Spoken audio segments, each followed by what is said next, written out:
What's up mga cookerists? Another luto vlog na punta, and this time nikutaw ang ato ang brain cells.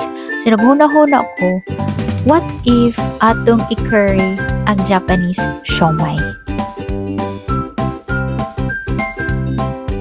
Yup, you heard it right. Nakita ninyo atong gipabukalan ang Japanese siomai instead nga i-deep fry or steam. Nya sa atong pagka-curious, atong ibutang ang curry roux. Wala ta nagisa, nagpabukalan jud og tubig kay unas tanan gikapoy ta, gitapulan ta after work ni. So dapat madalian lang tanan pero dapat healthy gihapon with okra.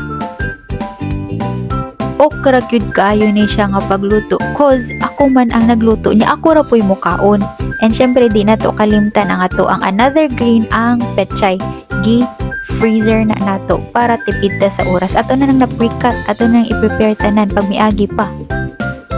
Nya nabutang putag potato slurry kas nagtuo ta nga dili enough ang ihang kalapot pero sakto ra day kaayo. Once naluto na ang tanan with additional pampalasa such as asin mo jud bitaw tong giad, ibutang na nato ato ang tinapay kay wala mantay enough nga bugas. Nagtipid tag bugas kay perting mahala. Maura ni, itadakimasu. See you sa next upload. Bye!